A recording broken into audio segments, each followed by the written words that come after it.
الشيطان الرجيم بسم الله الرحمن الرحيم وما أعجلك عن قومك يا موسى قال هم أولئك على أثري وعجلت إليك رب لترضى۔ سورہ طٰہٰ کی آیت نمبر 83 سے لے کے آگے تک کافی طویل مضمون ہے۔ اس کی سارا واقعہ حضرت موسیٰ علیہ السلام کے کوہ طور جانے کا، سامری کے گمراہ کرنے کا، حضرت ہارون علیہ السلام کا صفائی پیش کرنے کا، وہ واقعات میں ذکر کر چکا ہوں۔ اب ان واقعات کو قرآن سے سنیں۔ وما اعجلک عن قومک یا موسیٰ، اے موسیٰ کس چیز نے تمہیں جلدی کروائی کہ تم اپنی قوم سے پہلے کوہ طور پر آ گئے؟ حضرت موسیٰ کوہ طور پر قوم سے پہلے نکل آئے تو اللہ نے پوچھا کہ کیوں آپ آئے، جلدی کیوں آئے؟ حضرت موسیٰ علیہ السلام نے جواب دیا قال هم اولائی علی اثری، یہ لوگ میرے پیچھے ہی آ رہے ہیں۔ وعجلت الیک ربی، اے میرے پروردگار میں جلدی دوڑ کے اور آپ کے پاس پہلے اس لیے آیا ہوں لترضی، تاکہ میرے جلدی کرنے سے آپ راضی ہو جائیں۔ یہ بات ہوئی اور یہ بات ہونے کے بعد 40 دن تک وہ واقعہ ہوا، یعنی 30 دن تک عبادت کی، پھر 30ویں دن مسواک کیا۔ اللہ نے فرمایا کہ 10 دن اور گزاریے، 10 دن اور گزرے، 40 روز پورے ہوئے۔ 40 کے حصے میں ایک بڑی برکت ہوتی ہے۔ اللہ نے جتنے بھی انبیاء ہیں سوائے 1-2 انبیاء کے، بلکہ تمام انبیاء علیہ السلام کو جو نبوت کی ہے وہ 40 برس کی عمر میں دی ہے۔ پھر کہ جب انسان، حدیث میں آتا ہے کہ جو شخص بوڑھا ہو کے سفید بال لے کر اللہ کے دربار میں حاضر ہوتا ہے تو اللہ کے فرشتوں کو اس سے سوال جواب کرنے میں حیا آتی ہے، یعنی اللہ اس سے سوال جواب نہیں فرماتے۔ یعنی ایک مفہوم ہے روایت کا جس سے سمجھ میں آتا ہے کہ شاب کے بعد شاب کا جو وقت ختم ہوتا ہے اور شیخ کا جو وقت شروع ہوتا ہے، یعنی ایک بڑی عمر کا جو عقل مندی اور سمجھداری کا وقت شروع ہوتا ہے، وہ صحیح وقت 40 برس کی عمر میں ہوتا ہے۔ اور اس میں اور بہت سی باتیں ہیں۔ تو 40 کا حصہ، اسی طرح 4 کا حصہ، اس میں ایک بڑی برکتیں ہوتی ہیں۔ اسی لیے ہمارے اکابرین عام طور پر جو کوئی خانقاہ میں رہتا ہے یا مدرسے میں رہتا ہے یا تبلیغ میں جاتا ہے یا جہاد میں جاتا ہے تو کہتے پہلے اول نمبر 40 دن لگاؤ، کہ 40 دن کی ایک برکت ہوتی ہے۔ بعض عادات کے اندر اللہ نے برکتیں رکھی ہیں، جیسے کہ 7 کے حصے میں برکت رکھی ہوئی ہے، ایسے 40 کے حصے میں بھی اللہ نے ایک برکت رکھی ہے۔ یعنی 7 بول کے اکثر مراد دیا جاتا ہے عربی کے اندر، ایسے ہی 40 بول کر ایک سمجھداری مراد دی جاتی ہے۔ اور اکابرین فرماتے ہیں کہ 40 برس کی عمر میں جا کے عقل بالغ ہوتی ہے، 40 برس کی عمر میں جا کے علم بالغ ہوتا ہے، عقل بالغ ہوتی ہے۔ انسان تو 15 سال کی عمر میں بالغ ہو جاتا ہے، لیکن جو 40 سال سے اوپر کی عمر کے لوگ ہیں ان کو بیوقوف نہ کہا جائے، نہ سمجھا جائے، تو یہ ایک بڑا فرق ہے۔ تو 40 کا حصہ، اس کے بڑے برکات علماء نے کتابیں لکھی ہیں اس کے اوپر۔ جیسے 40 حدیثیں جو شخص یاد کر لیتا ہے، حدیث میں آتا ہے کہ جو شخص 40 حدیثیں یاد کر لیتا ہے وہ میری امت کے علماء میں شمار ہوگا۔ یعنی قیامت کے روز جب اللہ علماء کو کھڑا کریں گے تو ان میں جس نے 40 حدیثیں یاد کی ہوں گی، اللہ ان کو بھی صف علماء میں کھڑا کریں گے۔ اگرچہ چھوٹا درجہ ہے لیکن علم کا درجہ ایک حاصل ہو جاتا ہے جو شخص 40 حدیثیں یاد کر لیتا ہے۔ چنانچہ ہمارے اکابرین نے ابتدا سے لے کے آج تک 40 کے نام سے بہت سی کتابیں لکھی۔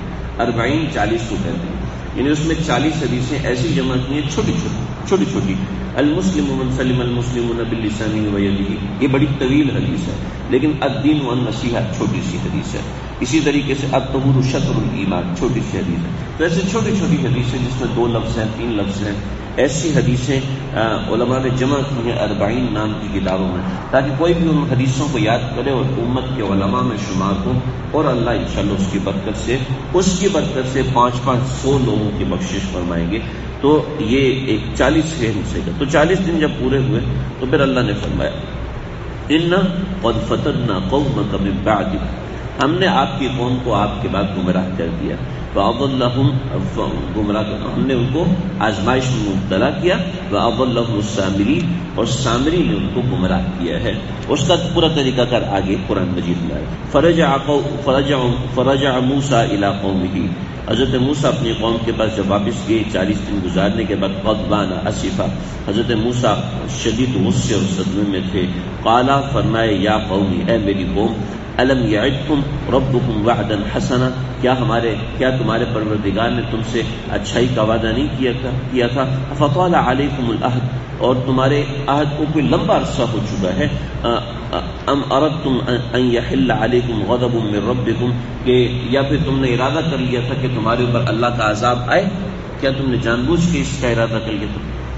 فَأَخْلَفْتُمْ مَوْعِدِي، اور تم نے میرے وعدے کا انکار کر دیا، میرے وعدے کی مخالفت کی جو میں نے تم سے کیا تھا کہ اپنا دین کبھی نہ چھوڑنا۔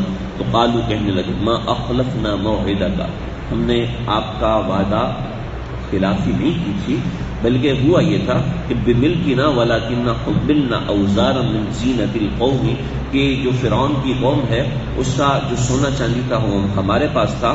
تو حضرت ہارون علیہ السلام نے فرمایا کہ یہ سونا چاندی استعمال کرنا جائز نہیں ہے، چنانچہ حضرت ہارون کے کہنے پر فقذفناہا، ہم نے سارا کا سارا سونا پھینک دیا ایک آگ کے کڑاہ کے اندر۔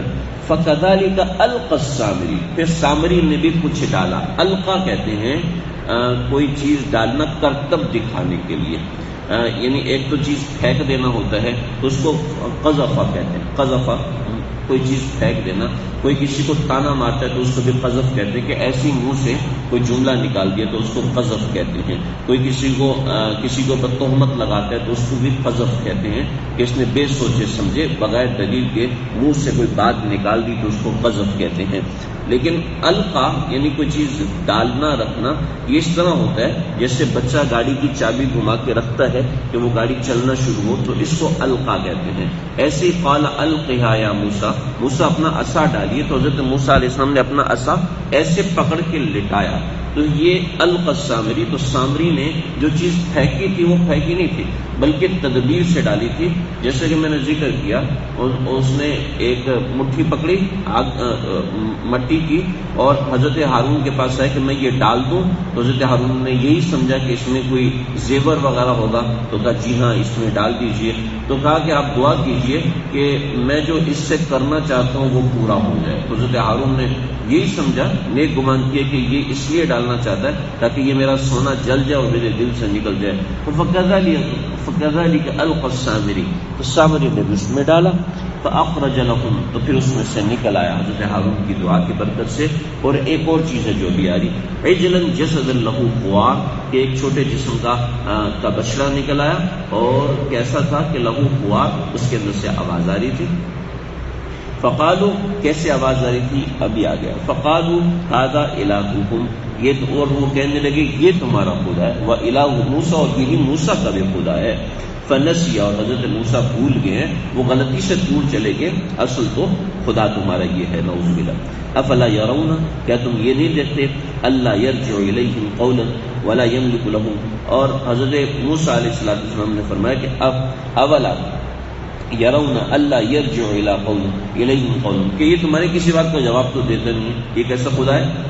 اور ولا یملک لهم ضر ولا نفع، نہ یہ نفع اور نقصان کا مالک ہے، خدا تو نفع اور نقصان کا مالک ہے اور بندوں کو جواب بھی دیتا ہے، خدا کی تو یہ معاملہ ہوتا ہے۔ بندوں کا تعلق کمزور ہو تو یہ الگ بات ہے، ورنہ اللہ کی طرف سے جواب دینے میں دیر نہیں ہوتی، کوئی عمل کر کے دے دے، پابندی کر کے دے دے۔ سلطان مجھے اس وقت نام ذہن سے، سلطان مراد سے کہ ایک زمانے سے چلتے ہوئے سلاطین، سلطان حمید رحمۃ اللہ علیہ، آج اگر مسجد نبوی میں آپ جائیں تو مسجد نبوی کے دو حصے آپ کو ملیں گے۔ مسجد نبوی کا ایک بہت بڑا حصہ ہے جو بالکل نو تعمیر ہے، نیا تعمیر ہے، اور اس کی تعمیر نظر آتی ہے کہ یہ عقیق سے تعمیر ہوا ہے اور وغیرہ وغیرہ۔ اور جو پرانا مسجد نبوی کا اگلا حصہ ہے جس میں گنبد خضرا بھی داخل ہے، مسجد نبوی کے دو کھلے ہوئے صحن بھی داخل ہے، تو یہ جو تعمیر ہے یہ پرانی ہے۔ اس میں آپ کو نظر آ جائے گی ترکی کے نقش و نگار نظر آ جائیں گے کہ دیواروں کے اوپر قرآن مجید لکھا ہے اور خطاطی ہے اور طرح طرح کی قدیم طرز کی خوبصورتی ہے۔ تو یہ سلطان حمید رحمۃ اللہ علیہ ایک مرتبہ ایک صاحب ان کے پاس آئے اور کہنے لگے کہ حضرت میں ایسا ہے کہ میں محتاج ہو گیا ہوں، آپ میری مدد فرمائیے. تو کہنے لگے جی میں آپ کی کیسے مدد کر سکتا ہوں، آپ تو ایک اجنبی ہیں میرے لیے. ہاں نہیں، میرا آپ کے اوپر آپ کے ذمہ میرا ایک قرض ہے، میں تمہارا مقروض کیسے ہوگا؟ اس لیے کہ رات کو آقا صلی اللہ علیہ وسلم میرے خواب میں تشریف لائے تھے. تو سلطان حمید کھڑے ہو گئے، کہا کیا فرمایا آقا صلی اللہ علیہ وسلم؟ فرمایا کہ جاؤ میرے حمید سے کہو کہ رات کو درود شریف پڑھنا بھول گئے تھے تو درود شریف پڑھ کے سویا کرو، مجھے انتظار رہتا ہے.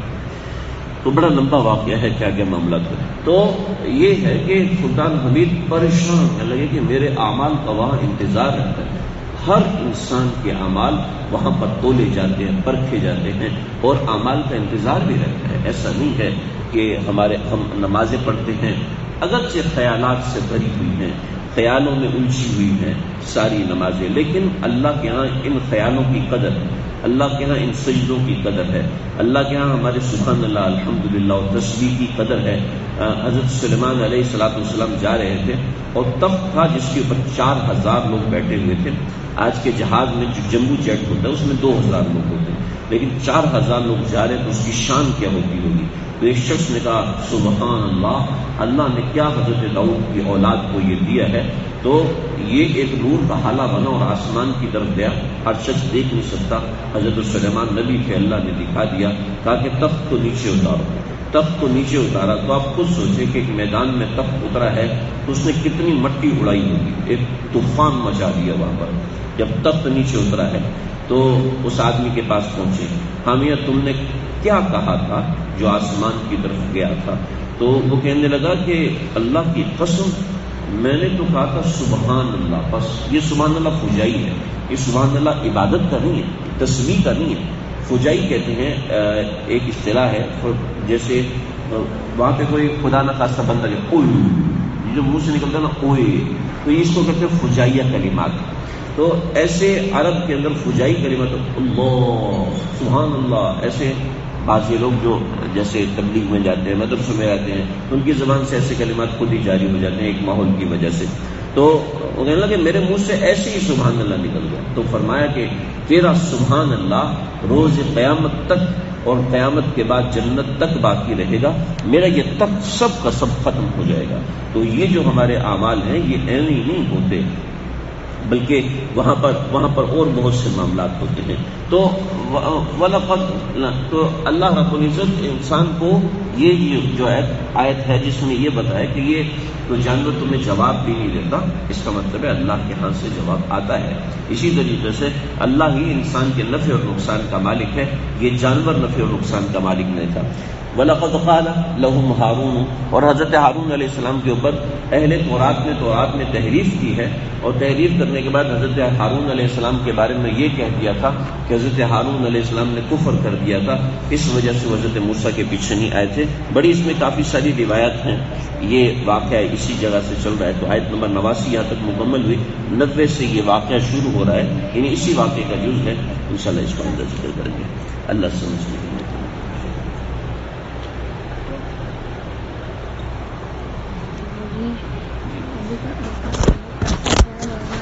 پڑھانا ہے بیٹا.